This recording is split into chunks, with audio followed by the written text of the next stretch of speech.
You tell yourself you're just shy, that you've always been this way. But what if that quiet version of you isn't your personality? What if it's protection?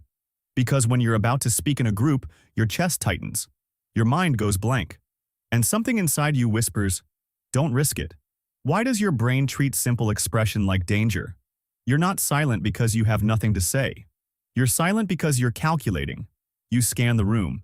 You read faces. You measure tone. You predict reactions before they happen. And then you edit yourself down. At work, you let someone else take credit for an idea you had first. With friends, you laugh along even when you disagree. In relationships, you say, "It's fine," when it isn't. Later, alone, you replay everything. What you should have said, how you sounded, whether you seemed awkward. Slowly, a story forms. I'm just not confident. I'm just quiet. I'm not built for attention. But here's the contradiction. You don't actually want to disappear. You want to be understood.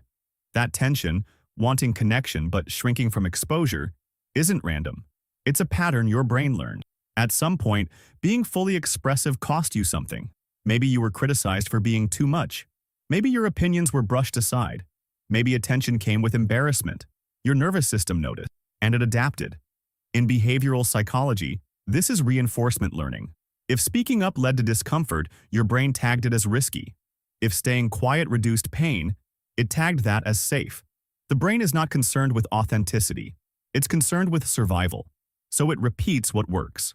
Over time, the strategy becomes identity.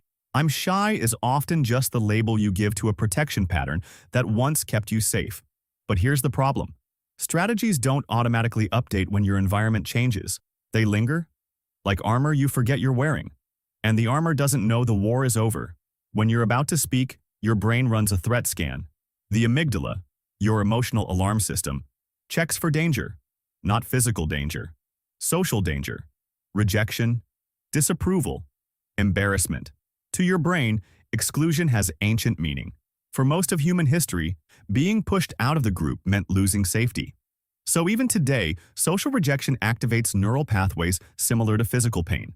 Your body reacts, heart rate rises, breathing shifts, cortisol increases, and the prefrontal cortex, the part responsible for clear thinking and articulate speech, partially steps back. That's why your mind goes blank. It's not a personality flaw. It's resource reallocation. Your brain is choosing protection over expression. Think of your nervous system like a smoke detector. It's meant to detect fire. But if it once went off during a small kitchen accident, it might become overly sensitive. Now it reacts to steam. A neutral facial expression feels like danger. A pause after you speak feels like judgment. Someone not immediately responding feels like rejection. Steam. But your brain hears sirens.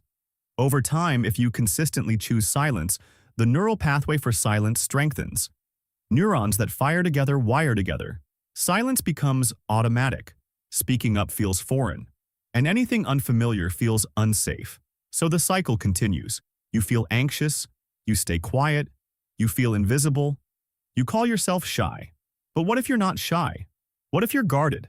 There's a difference. Shyness suggests a fixed trait. Guarding suggests intelligence. Guarding means your system is trying to protect you from something it believes is dangerous. The goal isn't to force confidence. The goal is to recalibrate the alarm. That starts small. Instead of trying to suddenly become outspoken, reduce the exposure window. In your next group conversation, contribute one sentence. Not a speech. Not a perfect insight. Just one sentence. This works because gradual exposure lowers amygdala reactivity. When you repeatedly survive small social risks without negative consequences, your brain updates its threat prediction. It learns, slowly, this is not fire. Another shift is separating discomfort from danger. When your chest tightens before speaking, name it. This is discomfort. Affect labeling, simply putting feelings into words, reduces emotional intensity and increases prefrontal regulation. You move from being inside the alarm to observing it. Your body can be activated without you being unsafe. That distinction changes everything. There's also the habit of over-editing in real time. You simulate reactions before finishing your thought. You try to pre-correct every possible misunderstanding. That overloads working memory. And when working memory is overloaded, speech stalls. Instead, allow imperfection. Finish the sentence even if it's messy. If you stumble, say, Let me rephrase that. That keeps your expression system active. Perfection isn't safety, it's delay. Another deeper shift is updating the story you tell about yourself. If you constantly repeat, "I'm just shy," your brain seeks consistency with that identity. Psychology calls this self-consistency bias. You behave in ways that align with who you think you are. But if you reframe it to, "I learned to be careful," something subtle changes. Careful is adaptive. Careful can choose. Shy feels permanent. Careful feels flexible. Finally, create safe witness moments.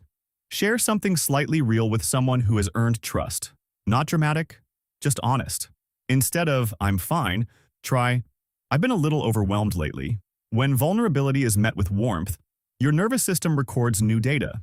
These are called corrective emotional experiences, moments that disconfirm old predictions. Your brain predicted exposure equals harm, but this time exposure equals connection. And slowly, the alarm recalibrates. Here's the model to remember. You have two systems, the protection system and the expression system. Protection is louder when it believes risk is high. Expression emerges when safety increases. You don't silence protection by fighting it. You soften it by showing it new evidence. Every small contribution, every imperfect sentence, every moment you stay present instead of retreating. You're teaching your brain that visibility is survivable. You are not shy, you are self-protecting. And protection is not weakness. It's intelligence that hasn't updated yet. There was a version of you who needed to stay small to stay safe. That version did its job. But you're not in that same environment anymore. The people in front of you now are not the ones from before. Your nervous system doesn't know that, unless you show it, gently, one sentence at a time. And maybe the next time your chest tightens before you speak, you won't call it shyness. You'll recognize it for what it is. An old alarm, learning slowly that the room is no longer on fire.